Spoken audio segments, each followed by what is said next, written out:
Welcome all to Sub3Second. We're going to be reviewing today's race, Australian GP. So let's get straight into it. Aman, your initial thoughts on the race? Great midfield battle. A bit quiet up top and at the bottom. Yeah, I think it's quite interesting actually looking at the first three races. It looks a bit more like the F2 sprint races, where we're seeing a lot of the field packed together in these DRS trains. And it's quite different to the previous seasons. Previous seasons you'll see 3-4 battles, maybe even 2-3 battles in the course of a race, depending on the up front, the midfield, and at the back, and fighting for those the 10th spot for the 1 points. Yeah. But here we've got a situation where we've got 7 cars in a row, and all jostling for spaces. And actually, I think it's quite a stalemate. That's what I saw today. I mean, there's definitely positives to be had from closer racing, but I don't see that the opportunities to overtake are there as much as we expected them to be this year. No, I think that's also because of the tracks. Australia had never particularly well known for overtaking. Hence the extra DRS zones, I guess. Yeah, and obviously they got rid of that 4th DRS zone, which may have played actually a crucial factor into a little bit more overtaking. But what kind of laps would you say, or circuits would you say, are more conducive to overtaking? Well, definitely not Catalonia. Yeah. Silverstone, always good overtaking there. Monza, always good. Yeah, I like those kind of tracks. I'll go as far as Azerbaijan, Baku. Oh, even a street race. Even as a street race, that's mostly because of the long straight, but then there's skill in following, and there are places to overtake. We've seen it before, so there are tracks where you can overtake. Yeah. So Australia's a bit, to be honest, a little bit flat for that. It's a bit of a learning curve as well, because we haven't been there in 3 years, Yeah. and now we've seen it play out in full flow. But yeah, I think the teams can have a lot of learning from it. They wouldn't have had the data from 3 years ago. Especially teams like Alpine rebranded. Okay, they might have taken the data from the Renault days, but certainly these cars are developed differently, and they New cars, new drivers. And they just didn't have the time as well. They didn't have the time to test. So race winner, Charles Leclerc. Was it ever in doubt? I thought it was. I thought it would be yesterday, but watching the race, in control from the first to the last minute. Done the hat trick, pole, fastest lap, race win. Did he lead every lap as well? Did he lead every lap? Probably did, because I can't remember him. Where did he pit? Did he pit under safety? No. He would have pit just like that. I think Verstappen came in early, didn't he? Yep. He came in early for a pit stop, so that would have opened up the window. Yeah, there were 4 laps between them. Yeah, I think Charles then would have had a gap to fall into. Yeah. The only thing I would say actually is we missed out on a big thing yesterday, and one of the things I said is I think depending on how Checo Perez performs, that will open the window for Verstappen to win the race. Mm-hmm. But actually the Achilles heel for Red Bull once again was their own reliability. Yeah. And reliability is not an issue you see with the Red Bull. We're not used to seeing reliability as an issue in the last 3 years. And actually not for Mercedes as well, but Mercedes have managed to create a package that is reliable. And More reliable. Well, certainly more reliable than anyone else on the grid, I would say, at the minute. Maybe Ferrari haven't had a single issue. Ferraris haven't had an issue. McLaren still had to do some engine management. Who's that? Mercedes, yeah. Fine. Was that cooling? I think Lewis had to do. Yeah, cooling. Vettel had 1 engine failure. Yeah. Okay, so Ferrari are the only team without. So from an a Mercedes perspective, engine supplier side, yep, Fine. Correct. So that was the race winner. Charles Leclerc came in first, deserving winner. He got the what do they call it? The Grand Slam, where he had the fastest lap, the pole, and the race win. Extends his lead. I think he's in the mid-70s now with 72 points, 33 points clear, 34 points clear. 34 points clear. And he wanted that fastest lap. And I can't help but think that there might have been some voodoo involved in this, because if he hadn't have got that fastest lap, there would have been a 33 gap lead to second. And there's something about this being the number 33 being Max's number. So I got a feeling he wanted that fastest lap just so he could be 34 laps. And actually psychologically, this is the biggest gap there's been including last season. I think last season the biggest gap was 32 or 33 points. Let's be honest, the gap is not also to his biggest competitor. It's even bigger to Max. It's 45 odd points to Max. Yes. Yeah. And George Russell in second in the constructors. I mean, he must be pinching himself. He knows for certain that actually it's nothing doing there. That's not where their fight's going to be. No. But certainly, if Red Bull still have the reliability issues, we might see that the constructors play out between Mercedes and Red Bull. That's where the money is. Top performers for the drivers. Who do you think was top performer today? I thought Charles did well. I thought Sergio did well. I thought. Oh, right. So looking at the final positions, Lando did well. I thought their race pace. They started off pretty well. The McLarens kept up with the Mercedes. I think they got overtaken by. Did he not get overtaken by Hamilton at the start? They lost the 2 places. Oh, Hamilton had a crazy good start. He was up to 3rd or something ridiculous. What do you have McLaren's success this weekend down to? Luck. Oh. No, it depends. Like Valtteri, I thought Alonso would have finished a lot higher. He got screwed by pit stop, safety, well, whatever. Tyres just did not work on his car. I think he cooked him in the first lap pushing. He should have been up there because he came out, say 10th or something. Fresh tyres, 10 laps to go and charge. I was expecting him to run up the grid like he normally does. Didn't work. Temperatures were different to all of the free practices. Everything known in FP1 and 2 didn't really count because the DRS change. So would you say then that... I think it was a lost opportunity. So the lack of success of other teams is what helped McLaren more than their own performance? Correct. I mean, I think... Credit where credit's due. Norris still had to perform on quali day. He still performed, and I think he qualified 5th. Yep. From what I believe. So he qualified 5th. I think. Lando was 4th. Qualified 4th. Yep. So even then, they had a pacey car. I think the fact that actually there's not many heavy braking zones probably helped them in terms of their cooling problems they have with the brakes. True. But from my perspective, I think the top performer, without a shadow of a doubt, has to be... who's that Williams guy? Albon. Albon did well.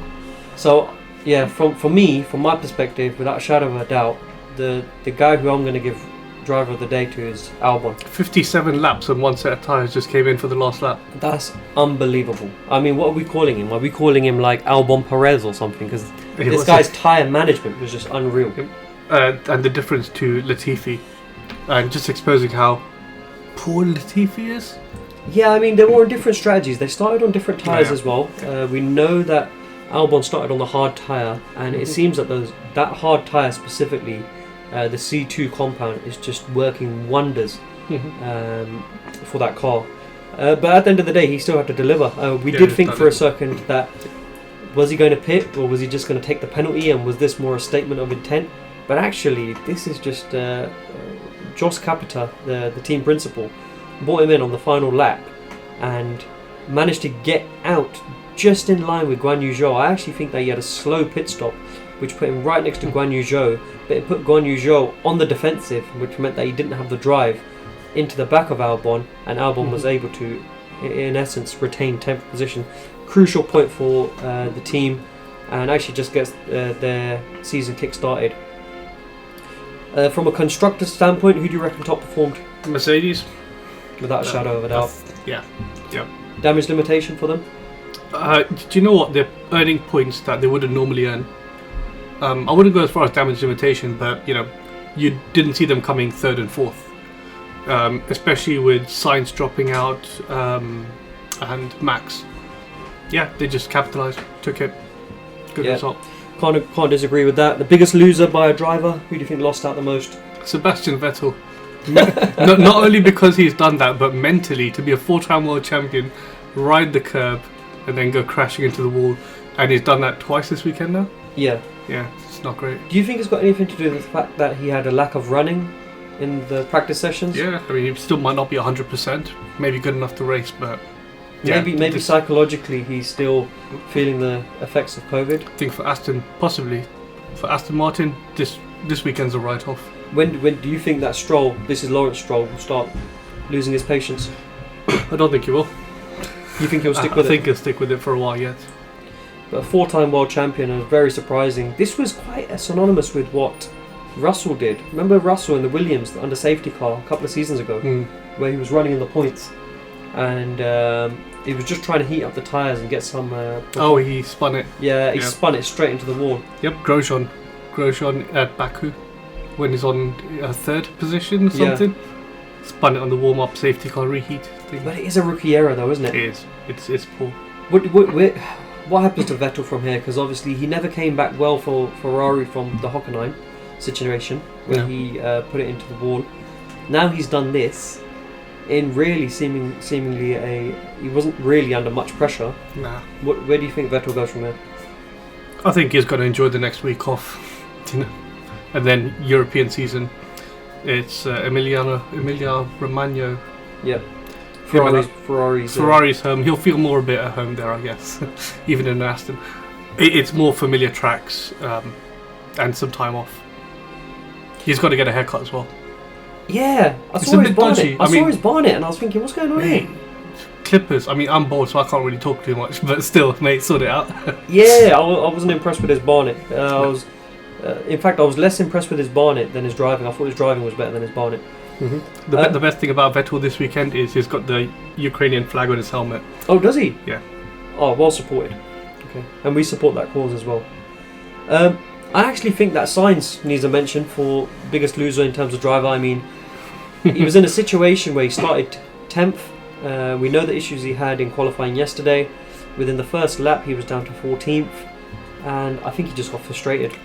He got frustrated, lit up his rear tyres, straight over the grass, didn't have the grip, and essentially went to the other side. I think when he pulled out, he was trying to overtake Bottas, was it? Or one of the other... Guan Yu Zhou. I think it was Zhou. He pulled out, lost the car. Yeah. Nothing doing there, and actually all he did was hurt himself in the situation. No, he's just lucky he didn't get T-boned. Yeah, and he could have taken someone else out. I think it is worth mentioning, he has been a little bit unlucky. He was unlucky with the red flag in qualifying. Yep. He was also unlucky, I think this was 2 minutes before the formation lap, he had to change his steering wheel. Now, one thing with the steering wheel is it has all the gauges on there in terms of where your balance is and also where your clutch biting point is. So by changing that steering wheel, you would expect all those switches to be in the right position and the settings to be correct, configured correctly, but it seemed like it just wasn't.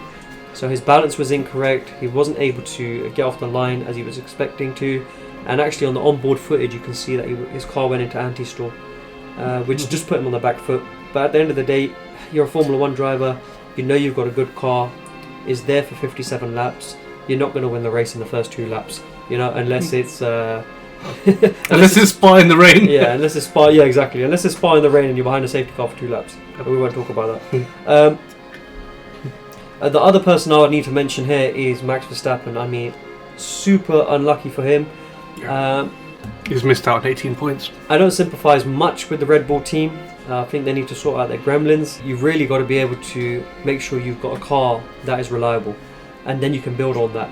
Christian Horner said after the race that he would much prefer have a faster car and fix that than have a slower car and have it reliable. So it's 6 to 1, half a dozen of the other, but at the end of the day, if you don't finish, then you're not going to get any points. What do you think of Max Verstappen and Red Bull?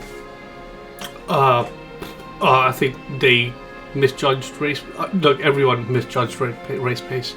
They look strong in FP1, FP2. I thought they would overtake Leclerc, but he knows how to defend well. Now, the way they handled themselves publicly, I think is... I don't think the Sky interviewers were particularly good when they questioned Christian Horner. I think they were having their own jibes for no reason, and Horner gave an equally arseholey response. I just think it was a poor media bit of coverage all round. You could see they were all prickly. Feel sorry for Max, he did everything he could. Car let him down. Is that the way you're driving it? Because it's not happening to Sergio as much, at least. Interesting. Not sure. Interesting. Yeah, I mean, Max is not really happy in this camp at the minute, but at the end of the day, this is the same camp that stuck by him over other drivers and gave him a world championship. which he's been longing for. Okay, to move on then, biggest loser by constructor over the weekend? It's got to be Aston Martin. Hands down. Not much to say. I mean, Vettel maybe acclimatizing to the car and the era. Lance, actually, I thought, I'll give Lance some credit. I thought much of his driving was shit, like moving around twice in the braking zones and weaving. It was a bit nasty. But his defense against, was it Gasly? Who was behind? Yeah, I think it was Gasly. Yeah, he kept him going like behind and with some really good defending. Was it Ocon? Turn 1 could have been Ocon. Gasly, Ocon, I'm not 100%, but it was good. And then keeping Valtteri behind him as well. So there was some good defense from Lance. I mean, you did well with that. I mean, it was all for nothing, and we knew it was for nothing at the time, but it's some good watching. But at the end of the day, I mean, from his team, you're not going to get anything for finishing 12th. No point. But at the end of the day, I mean, if you can prove that your car is competitive, especially with keeping cars behind, then that's the name of the game. There's no point giving places up for no reason, and just like that. The other thing that specific battle did with the Aston Martin is it stopped Alonso coming forth with his fresh mediums with 10 laps to go. So that really scuppered Alonso. What could have been for Alonso, I believe, at least a podium. Best team strategy over the weekend? I've got to go to, believe it or not, the Williams. Right? I totally agree. I can't disagree with that. I mean, a point from nowhere. Have you ever seen any team do that before? The only time I remember something that crazy was Michael Schumacher got a penalty and he had to serve it. So what he did was on the last lap he went in instead of crossing the finish line.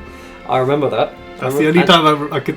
They changed the rules after that. Yes, sir. He served his 10-second penalty, but because his pit box was actually after the start-finish line, his race was actually finished. Technical win. It was a technical win. The infamous scenes of that. Yep. But yeah, I think Jos Capita, one thing he did in Drive to Survive, I know you're not a fan of Drive to Survive, but I watched it anyway. And Jos Capita said in his interviews last year with his team, is guys, to get a point we have to do something outside of the box. There's no point conforming to the norm and finishing 19th, 20th. There is no point, because at the end of the day, if we try something new and still finish 19th, 20th, fine, at least we've tried. And they tried something. I actually think that Albon would have come in earlier under the safety car. I just think that they didn't have the opportunity to. Yeah. Russell was at the optimum place to come into the pits, change his tyres, which essentially cemented his top 4 at the time, top 5 at the time, if it wasn't for then the subsequent retirements. But I think Albon was in the wrong place, and at that point they go, okay, well, let's see if anything else comes up. I've got to say, the most exciting team of the weekend was Haas and K-Mag, and okay. Only because they were going up and down from middle to the bottom, up and down, doing a bit of drifting off track. What do you think happened to K-Mag this weekend? Because obviously he hasn't been able to perform.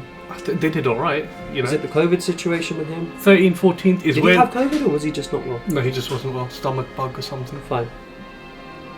Yeah, I mean, I like it when K-Mag and Bottas are up front. It makes it really interesting. It makes the top end of that midfield battle super interesting to watch. Safety cars and stoppages. Any comments on those? I mean, we had a couple. The safety car, in truth, it just made the race a little bit more exciting for Charles. I think if they didn't happen, he would have had one of the most boring races. Yeah. It made us watch Max. Max couldn't do his crazy bullying tactic on the safety car starts. Shall we touch on that? That's a new rule. Yeah. So, what do you think about that? Is that a new rule that's coming this weekend? I think it is, for this weekend onwards. I don't think it's fair. So this rule, essentially what it means is that, and you might have seen this on the last race, and actually the last race of last season, is where when there's a safety car restart, Max Verstappen used to put his car alongside the other one just to jostle position. Never go in front, because that would obviously be against the rules. they used to jostle and put the person in front who was leading the pace out of position so that when they were to accelerate, they wouldn't have the right racing line. The new rule states that the driver behind cannot go further than level with the rear wing of the guy in front, of the person in front. So essentially, Max Verstappen, it's called the Max rule, is what we're referring to, the Max rule. But essentially it's... You're stealing half a car length. Yeah, I think it's fair. Yeah. I think it's a fair rule. And I think in the grounds of safety and restarting a race in a safe manner, which is what the pace car is actually doing, I think it's fair. Yeah, I mean, we don't want another Seb and Lewis Baku, was it, when he bumped him? Brake checking. Brake checked him. Yeah, I mean... When the brake checked and he bumped his tyre on it, yeah. But Seb actually came out with a fine. Yeah, yes he did. And he had to take a grid drop on that. Yeah. Okay, any final thoughts on this week? No, looking forward to the European season. I think Australia was nice, good. Fans were pretty decent there. It was nice to see it packed out. Yeah, not bad. Good weekend. Yeah, absolutely agree. Yeah, looking forward to the European season. Emilia Romagna is where we're next in Italy. And for me, a shout out has to go to Ted Kravitz for doing a shoey from a random Celtic fan in Australia. Mm-hmm.